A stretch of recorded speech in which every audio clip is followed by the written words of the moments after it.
start. Thank you very much, Dr. Banshi sir, for giving me this opportunity at DIA Obicon. I think we all have moved on with obesity being very, very closely incorporated in our practice, and accordingly, it's great that it's evolved into DIA Obicon instead of just DIA CareCon. So, role of gut microbiota in obesity, and it's always a challenge to speak in 13 minutes. But to understand this, we need to understand the development of the immune system within the gut microbiome, and then see how medications and lifestyle actually affect it and contribute to obesity, and also understand the impact of microbiome changes to immune response, and to how to address immune response in obesity by nurturing this relationship to gut microbiome. So it's a three-way process, and let's just kind of take a quick look into that. We have more than 100 trillion microbes in or on our bodies, more than 1,000 different types or species of bacteria that can actually encode more than 500 times the genes that a human genome can encode.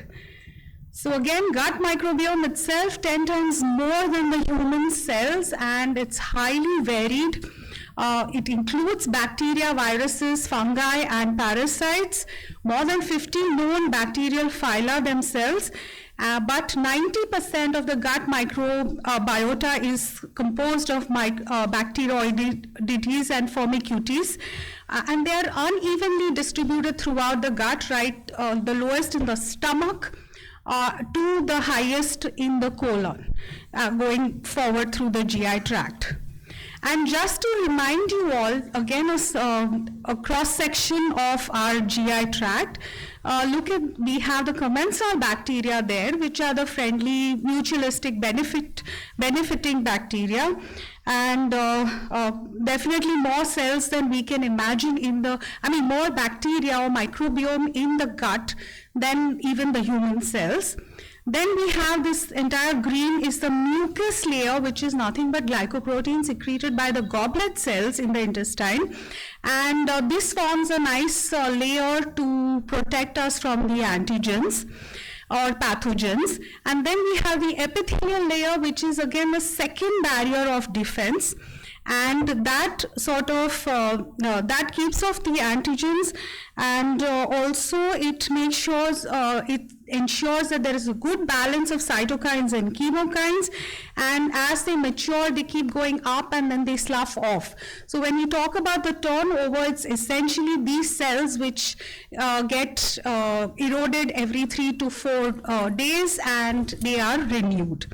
We also have the Paneth cells right here at the bottom of the crypt, and these release the antimicrobial peptides. They are also very important, but this is sort of a snapshot of the immune system of the gut, and this is very important because this forms almost 60 to 70% of the immune system of the body, and I'll show you in a minute how it impacts the body composition and leads to obesity. Again, these are the key players. Of course, it's not a complete course on immunology or gut immune system, but it's just the key players I want to talk about. The intraepithelial lymphocytes are the T cells that can kill the antigens without priming. Then you have the macrophages, which are like a garbage, they take all the debris, the pathogens, all the microbes, they kind of just engulf them and kill them. Then we also have the dendritic cells. Again, you can see all the processes around. They present the cells to the T cells. T cells we know are from the thymus, and B cells from the bone marrow. We know their functions. I'm not going into that. And then we have the natural killer cells, which again, very clearly they are in the lamina propria here of the intestine, and they also help in the antimicrobial defense of the gut. So all this is going on in the gut. But what can we do to get a head start on immunity? How does this immunity develop? So right from birth, okay, that's the important phase. At birth itself, it's known that babies born mothers vaginally get microbes in their system in those first 24 hours, and that sort of sets the stage for lifelong immunity. So that's important, and these are the beneficial bacteria that they are getting from the mother. And but in the breast milk also, that's why we encourage breastfeeding. And breast milk itself, there are immunoglobulins which protect the baby, and they also help in the defense again as being part of the immune system. And this is transmitted in the first 24 to 48 hours. All these cofactors are going to the baby, so it's a very important phase and not one to miss. The human milk oligosaccharides, or the HMOs, are also important. They are glycoproteins. What they do is they feed a certain kind of good beneficial bacteria, and they also present as they are decoy for pathogens. In the sense, they present these binding sites for the pathogens and sort of form a barrier and protect the gut and the baby from, or the person from further insult from the bacteria.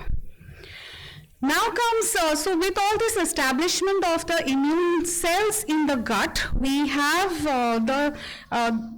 the immune cells themselves take care of the surrounding community of cells in the gut. And we take care of the gut takes care of us. It's that symbiotic relationship. And this is to continue nurturing and establishing immunity through the gut, which is a very important aspect because it's one of the largest and the first line of defense. Any kind of immune reaction or engaging with cytokines or even helping to keep this balance and keep the barrier of very high integrity in the gut to prevent dysbiosis. Okay, so now this leaky gut syndrome or leaky gut is prevented by these good bacteria and the good cells, which is important for a very strong immune status. But eventually what happens with all the insults and the lifestyle the body goes through, there is a shift. There is a shift in the immune process. There is a shift in the entire good microbiome to the bad microbiome. And this, it's pretty much like the fall into winter. And this is called the gut dysbiosis. So the gut and immune system begin to shift. The beneficial barrier that we had is now becoming susceptible to immune dysregulation, and this brings about the body composition changes and also obesity. In fact, there is evidence to say that if there was early antibiotic use in young children or toddlers, that is associated with adolescent obesity as well. So this is proven, and it may not even be what we eat, but how we eat and the changes because of the medications, the lifestyle changes, as well as the hygiene products. For example, excessive use of even the hand sanitizers, etc., have been implicated in these. So this is the unhealthy microbiome, and look at all the functions it does: production of toxins, intestinal epithelial damage, altered motility, visceral sensitivity, etc. And then the healthy microbes are the ones that we want to cultivate and colonize in the gut, so that we have not only the synthesis of vitamins, inhibition of growth of harmful bacteria, but also the fermentation of non-digestive diet and energy salvage, etc. So dysbiosis is when the quality and quantity of microorganisms in the gut is completely disrupted and it's going in the negative direction. One of the commonest after antibiotic use is the use of proton pump inhibitors, which is so wide and so common, but this, because of the reduction in acid, because they reduce the acid, they also change the pH of the gut and they disrupt the gut microbiota. So anybody on chronic use of PPIs will have gut dysbiosis, and that leads to the microbe disruption, and also nutrient absorption is affected. Simple things like vitamin C, iron, vitamin B12, etc. also may be affected. Similarly, a low-fiber Western diet, so to speak, with high saturated fat. Again, diet is very, very important because even after eating, almost 24 to 48 hours are spent in digesting that food. And the gut microbiome, they are important facilitators of the same. So again, the process of digestion is constantly going on, and that's why what we eat becomes important. But any diet which is low in fiber and high in saturated fats, there is no leaky gut. What I was talking about, the tight junctions are disrupted. There is endotoxin formation and also lower short-chain fatty acid production. Now, why are they important? Because they are essential substrates for important processes. They bolster immunity as well as reduce the inflammation in the gut. And the secondary bile acid clearance is also important for emulsification of fats as well as for elimination of toxins, and that is also reduced with this kind of a diet. Here we are setting the stage for immune dysregulation. There's increased intestinal permeability, like I said, the leaky gut, and that can be checked with a lot of tests, but let's focus on the fact that it comes with inflammation.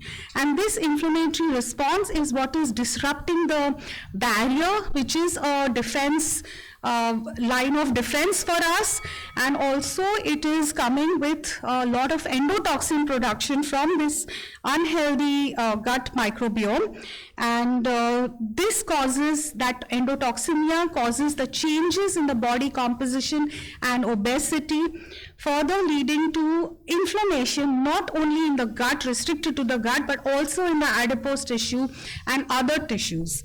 So this is an important aspect which has been often overlooked. Circadian rhythm disruption, again, I think we all are familiar with this. Why is circadian rhythm important? But what it does is that it causes this circadian syndrome, which is talking about the metabolic disruptions caused by the disruption in the rhythm itself, and it includes glucose metabolism, affection, immune inflammation, and immunity going down, and gut microbiome is an important contributor or something that gets impacted by when the circadian rhythm is disrupted. Another important aspect contributing to it is sleep disruption, which leads to further inflammation and immunity.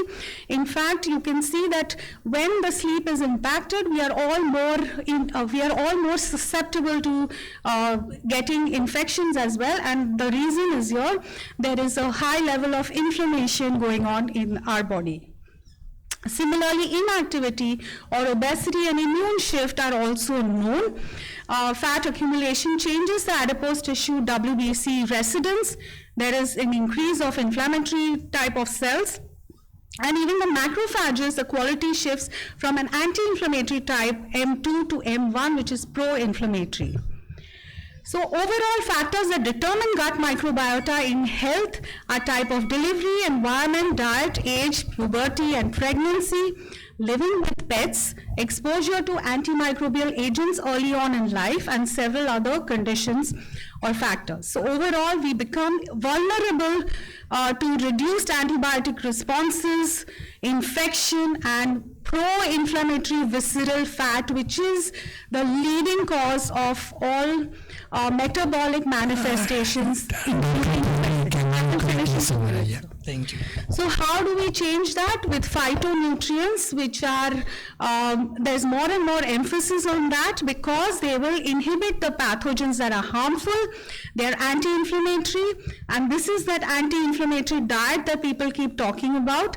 Lipid and glucose metabolism. Also, we talk about the macronutrients and micronutrients, and we talk about this and that, but polyphenols are an important aspect of an anti-inflammatory diet coming from substances like blueberries. So we have enough evidence to show that given all the factors are similar, even with a low-fat, high-fiber diet, there is obesity caused because of the disruption of the gut microbiome. Exercise and sleep are anti-inflammatories, and again, even substances like berberine, thyme, oregano, these are condiments that we use commonly. They are antimicrobial and antifungal in nature. Fiber is extremely important because it improves the quantity of short-chain fatty acids, improving that leaky gut which I talked about, ensuring the mucus layer recovery, and also ensuring good bacterial growth like a bifidobacterium, and lipid glucose metabolisms are well controlled. There is restoration of tight junctions with all these aspects, including probiotics and HMOs I talked about. I'm not going to repeat that. And next chain microbes are all provided in the probiotics, especially the Bacterophidis lactis 420, and that is associated with decreased fat mass, permeability, and inflammatory markers. So there's enough evidence with respect to that, and these are all the next-gen microbes that we must know because they are associated with improved immunity and better metabolic profile. It can be achieved either through eating well and or it can be rationally designed synthetic microbiomes or symbiotics as they call it, but the choice is yours. So in closing, we need to remove the dysbiotic offenders. We need to feed beneficial microbes and the gut barrier, healing the gut as they call it.